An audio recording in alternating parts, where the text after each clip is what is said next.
Hello दोस्तों, कैसे हो आप? मेरा नाम राशिद और इस स्टडी कैंपस में आपका बहुत बहुत स्वागत है। दोस्तों, आज मैं railway group D, railway NTPC, SSC, CHSL और आने वाले जो स्टेट लेवल के एग्ज़ाम हैं, उन एग्ज़ाम के लिए बहुत ही महत्वपूर्ण करंट अफेयर आपके लिए लेकर आया हूँ। दोस्तों, इसमें मैंने 5 दिन की करंट अफेयर को कवर किया है, 1 जनवरी से 5 जनवरी तक की, और इस तरीके से मैं आपको 5-5 दिन की करंट अफेयर लगातार कराता रहूँगा। तो दोस्तों, अगर आप मेरे चैनल पे नए हो तो प्लीज़ एक बार चैनल को सब्सक्राइब कर लीजिए, बेल आइकन दबा दीजिए ताकि आपको हर एक वीडियो की अपडेट मिलती रहे। तो दोस्तों, आज मैं 1 जनवरी से लेकर 5 जनवरी तक की आपको सारी करंट अफेयर यहाँ पर कवर कराने वाला हूँ। दोस्तों, आइए बात करते हैं सबसे पहले रक्षा क्षेत्र में। रक्षा क्षेत्र में डीआरडीओ, जिसका नाम defence research and development organisations है, इसने एक स्वदेशी कंटेनर को विकसित किया है जिसे आकाश से सतह पर उतारा जा सकता है, और इसका नाम है सहायक एनजी। क्या नाम है इसका? सहायक एनजी। ये आपको याद रखना, इंपॉर्टेंट पॉइंट है, सहायक एनजी। दूसरा दोस्तों, अर्थव्यवस्था का। खुदरा विक्रेताओं के लिए भारतीय राष्ट्रीय भुगतान निगम लिमिटेड ने और आरबीएल बैंक द्वारा, ठीक है, पेश किया गया एक अभिनव भुगतान समाधान है जो स्मार्टफोन को merchant point of sale terminal में बदल देगा, जिसको आप रुपए पोस के नाम से भी जान सकते हो। तो एक क्वेश्चन आपसे पूछा जाएगा कि किसने इसको लॉन्च किया है, तो ध्यान रखना, भारतीय राष्ट्रीय भुगतान लिमिटेड और आरबीएल बैंक के द्वारा इसको लॉन्च किया गया है। दोस्तों, अगर हम राष्ट्रीय खबर की बात करते हैं तो दुनिया भर में भारतीय प्रवासियों से जुड़ने के लिए विदेश मंत्रालय द्वारा तैयार किया गया एक डिजिटल मंच और मोबाइल ऐप है जिसका नाम है ग्लोबल प्रवासी रिश्ता। क्या है दोस्तों? ग्लोबल प्रवासी रिश्ता। ये क्वेश्चन आपसे एग्जाम में इस तरीके से पूछा जाएगा कि दुनिया भर के जितने भी एनआरआई हैं, ठीक है, उनको एक डिजिटल मंच या मोबाइल ऐप से जोड़ने के लिए विदेश मंत्रालय ने एक ऐप बनाया है जिसका नाम क्या है? ग्लोबल प्रवासी रिश्ता नाम से। ठीक है। दूसरा क्या है? लोगों को ब्रह्मपुत्र नदी के बारे में जागरूक करने के उद्देश्य से रिवर राफ्टिंग अभियान शुरू किया गया है जिसे अरुणाचल प्रदेश के पासी घाट में ब्रह्मपुत्र बोर्ड द्वारा शुरू किया गया है। ठीक है, इसका नाम है नदियों के साथ जीवन। क्या नाम है इसका? नदियों के साथ जीवन। और विषय के रूप में जो आयोजित किया गया है इसको, ठीक है, किस अभियान के तहत? ब्रह्मपुत्र आमंत्रण अभियान के तहत। ठीक है, आगे देखते हैं दोस्तों। सरकार ने 2022 तक पेट्रोल में 10%, 2026 तक 15% और 2030 तक इथेनॉल का मिश्रण करने का लक्ष्य रखा है। तो इथेनॉल कितना परसेंट तक? 20% तक। दोबारा रिपीट कर रहा हूँ, भारत सरकार ने 2022 तक पेट्रोल में 10%, 2026 तक 15% और 2030 तक 20% एथेनॉल मिश्रण का लक्ष्य रखा है। ठीक है, ये क्वेश्चन आपसे पूछ सकता है। आगे दोस्तों, मंत्रिमंडल ने आकाश मिसाइल प्रणाली के निर्यात को मंजूरी दे दी है। किस मंत्रिमंडल ने दी? ये ध्यान रखना। एक मिसाइल है जिसकी मारक क्षमता 25 किलोमीटर है। ठीक है, और ये क्या है? सतह से हवा में मार करने वाली मिसाइल है। दोस्तों, ये आकाश मिसाइल एकदम अचूक निशाना लगाती है और भारत की सबसे जो अच्छी टेक्नोलॉजी है उस टेक्नोलॉजी के द्वारा इसको बनाया गया है, और कुछ हमारी जो विदेश सरकार है इनको विदेशों में भी इनका निर्यात करेगी। ठीक, कुछ देश हैं जो भारत की आकाश मिसाइल को खरीदने के लिए तैयार हैं। तो दोस्तों, ये ध्यान रखना, आप आकाश जो मिसाइल है ये सतह से हवा में मार करती है और इसकी मारक क्षमता जो होती है बच्चों, वो 25 किलोमीटर है। ठीक है, तो यहाँ से क्वेश्चन इस तरीके से पूछेगा कि बताओ आकाश जो मिसाइल है वो किस प्रकार की मिसाइल है? तो ध्यान रखना, इसको बोलना कि सतह से हवा में मार करने वाली मिसाइल है और इसकी जो मारक क्षमता है वो 25 किलोमीटर तक की है। ठीक है, आगे देखते हैं दोस्तों। यहाँ पर एक पॉइंट इंपॉर्टेंट है, कुछ मुख्य तथ्य हैं। जैसे प्रथम इंडिया सिटीज हैप्पीनेस रिपोर्ट 2020 के अनुसार शहरों की हैप्पीनेस रैंकिंग में शीर्ष स्थान पर कौन सा, यानी कौन से भारत के ऐसे शहर हैं जो हैप्पीनेस इंडेक्स में सबसे शीर्ष पर है? तो दोस्तों, एक है लुधियाना, एक है अहमदाबाद और एक है चंडीगढ़। ये तीनों आपको याद रखने हैं और इम्पोर्टेंट है। इस तरह एक शहरों की हैप्पीनेस रैंकिंग में शीर्ष 3 स्थान है अहमदाबाद, हैदराबाद और नई दिल्ली, और जो स्तर 2 है इसमें आपका लुधियाना, चंडीगढ़ और सूरत है। ठीक है दोस्तों, ये सारे क्वेश्चन आप याद कर लेना और इम्पोर्टेंट है, खास तौर से ये वाला और ये तीनों, ये बहुत ज़्यादा इंपॉर्टेंट है, इसलिए इसको ध्यान में रखना। ठीक है, आगे चलते हैं।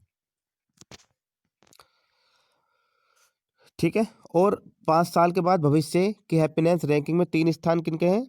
ये भी आपके लुधियाना, जम्मू कश्मीर, ठीक है, इनके हैं। आगे देखते हैं व्यक्ति विशेष। आंध्र प्रदेश उच्च न्यायालय के मुख्य न्यायाधीश कौन बने हैं अभी? न्यायमूर्ति अरूप कुमार गोस्वामी। ये क्वेश्चन वेरी वेरी इंपॉर्टेंट है, ध्यान रखना। आंध्र प्रदेश के उच्च न्यायालय के अभी मुख्य न्यायाधीश कौन बने हैं? न्यायमूर्ति अरूप कुमार गोस्वामी। सिक्किम उच्च न्यायालय के मुख्य न्यायाधीश कौन बने हैं? न्यायाधीश जितेंद्र कुमार महेश्वरी। ये दोनों पॉइंट आपको याद रखने हैं। Institute of engineering and technology, ठीक, आई आई टी, ठीक है, ईईटी कह लो आप इसको, IEET द्वारा वर्ष 2020 के लिए प्रतिष्ठित इंजीनियर पुरस्कार से सम्मानित व्यक्ति कौन है? ये बात ध्यान रखना, विनोद कुमार यादव है। VK यादव यहाँ पर लिखा हुआ है। रेलवे बोर्ड के अध्यक्ष और मुख्य कार्यकारी अधिकारी थे ये। ठीक है, ये बात आपको ध्यान रखना है, इंपॉर्टेंट है कि किनको मिला है ये प्रतिष्ठित पुरस्कार, इंजीनियर प्रतिष्ठित पुरस्कार? ये आपके विनोद कुमार यादव को मिला है। ठीक है, आगे देखते हैं। CISF, क्या नाम है इसका? केंद्रीय औद्योगिक सुरक्षा बल के अगले महानिदेशक किसको बनाया जाएगा? सुबोध जायसवाल को, जो कि वर्तमान में महाराष्ट्र के DGP हैं। तो सुबोध जायसवाल आपको नाम याद कर लेना है।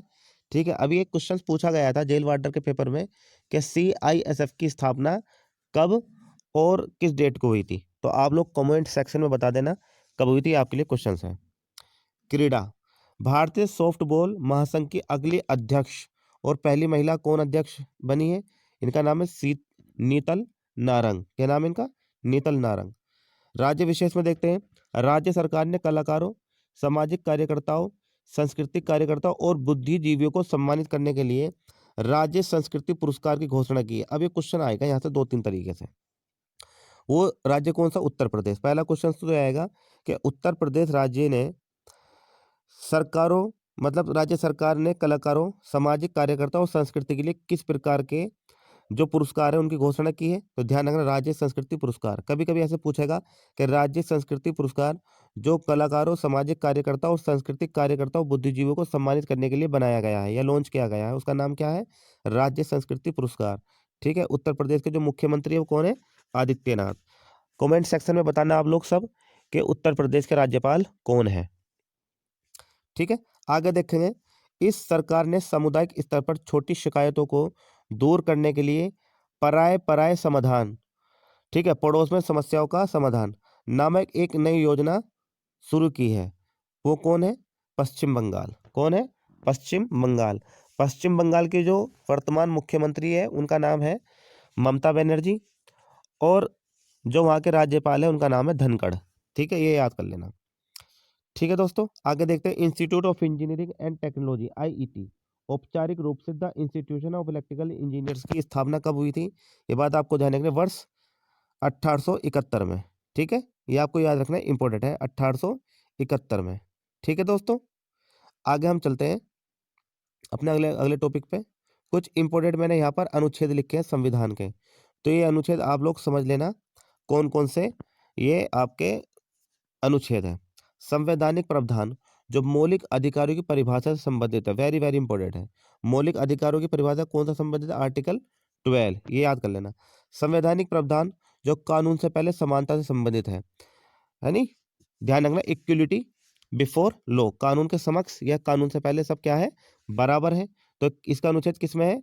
अनुच्छेद 14 में, और ये हमारा क्या? फंडामेंटल राइट्स भी है। संवैधानिक प्रावधान जो धर्म, वंश, जाति, लिंग या जन्म स्थान के आधार पर भेदभाव का निषेध करता है, वह कौन सा? आर्टिकल 15।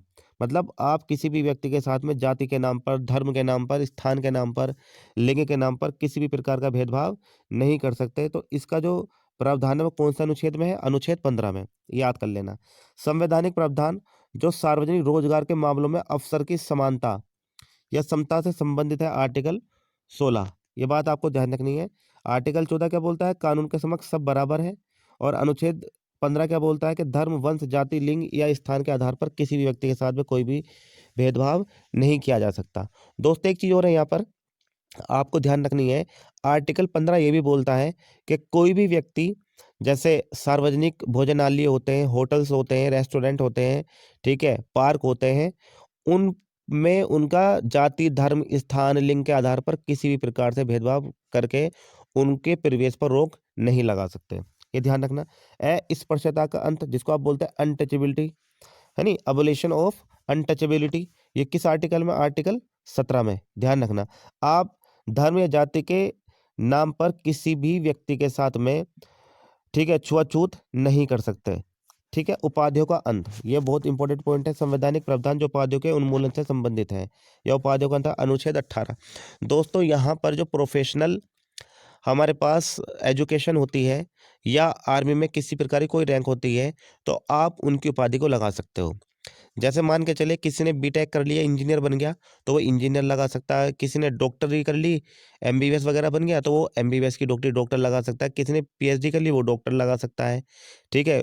जो सेना में जवान होते हैं, जैसे नायक, सूबेदार, मेजर, जनरल, कर्नल, एडमिरल, तो ये सारी उपाधि लगा सकते हैं। लेकिन पद्मश्री, पद्म भूषण, भारत रत्न, नोबल पुरस्कार, इन टाइप की जो उपाधियां हैं, उनका अंत है। मतलब आर्टिकल 18 उनको इन उपाधि को न लगाने की अनुमति देता है। ठीक है। तो ये सारे पॉइंट आप याद कर लेना, साथ में संविधान में मैं आपको लेकर चल रहा हूँ। ठीक है। अगला देखते हैं, रक्षा के क्षेत्र में कोरिया गणराज्य के गएरयोंग स्थित जल सेना मुख्यालय में गार्ड ऑफ ऑनर से सम्मानित भारतीय कौन है? इनका नाम है MM नरवाने, जो कि थल सेना प्रमुख भी है। विपिन रावत जी पहले थे, अब मनोज मुकुंद नरवाणे है। इनका पूरा नाम क्या? मनोज मुकुंद नरवाणे। इनको गार्ड ऑफ ऑनर से सम्मानित किया गया है। कोरिया गणराज्य की सरकार ने इनको गार्ड ऑफ ऑनर से सम्मानित किया है। रक्षा मंत्रालय ने भारतीय सेना के अग्रिम युद्धपोतों के लिए स्वदेशी 10 links U2 fire control system की खरीद के लिए, ठीक है, एक अनुबंध पर हस्ताक्षर किए हैं। उस कंपनी का नाम क्या है? भारत इलेक्ट्रॉनिक्स लिमिटेड, BEL, आपको याद रखना है। आगे देखते हैं, अर्थव्यवस्था में एशिया में सबसे खराब प्रदर्शन करने वाली मुद्रा है, वो कौन सी है? भारतीय रुपया। अब देखो, भारतीय रुपये की हालत इतनी खराब हो गई कि एशिया में सबसे खराब अगर किसी का प्रदर्शन है, तो वो कौन है? भारतीय रुपया। क्योंकि उसके मूल्य में वर्ष 2020 में 2.3% का घटाव हुआ था। तो एशिया में बहुत सारे देश आते हैं, जैसे पाकिस्तान भी एशिया में है, बांग्लादेश भी एशिया में है। जो हमारे पड़ोसी देश हैं, उन पड़ोसी देशों से भी हमारे भारत का जो रुपया है, उसकी कीमत घटी है। ठीक है। तो सबसे खराब प्रदर्शन से कौन सा करेंसी गुजरी है, मुद्रा गुजरी है? उसका नाम है भारतीय रुपया। आगे देखें, अंतर्राष्ट्रीय में क्या है? अंतर्राष्ट्रीय प्रतिभूति आयोग संगठन ने नई सहयोग सदस्य किसको बनाया है? अंतर्राष्ट्रीय वित्तीय सेवा केंद्र प्राधिकरण के द्वारा। तो वो कौन सा है? भारत। ठीक है। मध्य एशिया का एक देश जो सीमा शुल्क प्रक्रियाओं में सरलीकरण के लिए हुए क्योटो करार में शामिल हुआ, उसका नाम क्या है? उज्बेकिस्तान। ये ध्यान कर लेना, क्योटो करार में शामिल हुआ अभी हाल ही में, और कौन सा देश है वो? उज्बेकिस्तान। ये ध्यान रखना। इस देश ने गांधी किंग स्कॉलर्जी एक्सचेंज इनिशिएटिव अधिनियम बनाया है। इसका नाम है USA, संयुक्त राज्य अमेरिका। अब आपका क्वेश्चन ये है, आप कमेंट सेक्शन में बता देना मुझे कि हाल ही में अमेरिका के राष्ट्रपति कौन बने हैं और वो कौन से नंबर के हैं। ठीक है। कौन बने हैं और कौन से नंबर के हैं, ये क्वेश्चन आप कमेंट सेक्शन में बता देना। ठीक है। आगे क्या है?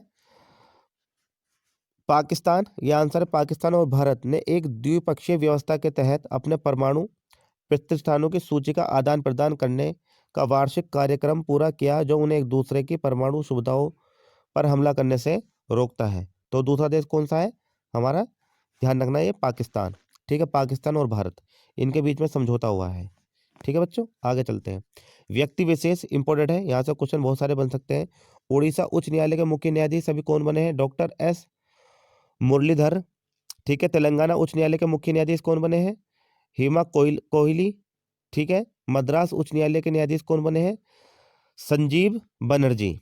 ठीक है। आगे देखते हैं, जम्मू और कश्मीर और लद्दाख के उच्च न्यायालय के मुख्य न्यायाधीश कौन बने हैं? पंकज मिथाल। ये ध्यान रखना, इंपॉर्टेंट है। जम्मू एवं कश्मीर और लद्दाख, ये एक ही हाई कोर्ट है इनका, और इस हाई कोर्ट के मुख्य न्यायाधीश किसको बनाया? अभी पंकज मिथाल को। रेलवे मंत्रालय ने नए अध्यक्ष एवं कार्यकारी अधिकारी CEO तथा भारत के पदेन प्रधान सचिव कौन है? सुनीता शर्मा। ये ध्यान रखना, इन्होंने विनोद कुमार यादव का स्थान लिया है। विनोद कुमार यादव हाल ही में रिटायरमेंट हुए हैं और उनको जो इंजीनियरिंग का सर्वश्रेष्ठ पुरस्कार है उससे भी नवाजा गया है। ये बात आपको याद रखनी है। और प्रेजेंट में विनोद कुमार यादव का जो स्थान लिया है वो सुनीत शर्मा ने लिया है, ये ध्यान रखना। ठीक है, अब सामान्य ज्ञान में थोड़े से ये संविधान के क्वेश्चन है, इसको देख लो। परमाणु प्रतिष्ठानों की सूची का आदान प्रदान पाकिस्तान और भारत के बीच हुआ। परमाणु प्रतिबंधों और सुविधाओं के खिलाफ प्रतिबंधों के समझौते का अनुच्छेद 2 के अनुसार किया गया, जिस पर 31 दिसंबर 1988 को हस्ताक्षर किए गए थे। तो ये क्वेश्चन पूछा जा सकता है आप लोगों से, इस क्वेश्चन को आपको ध्यान रखना है और ये क्वेश्चन इंपॉर्टेंट है। इसकी वजह यह है कि परमाणु प्रतिष्ठानों की सूची का आदान प्रदान पाकिस्तान और भारत के बीच हुआ है और ये हमने पहले ही समझौते पर हस्ताक्षर कर लिए थे। ठीक है, 31 दिसंबर 1988 को।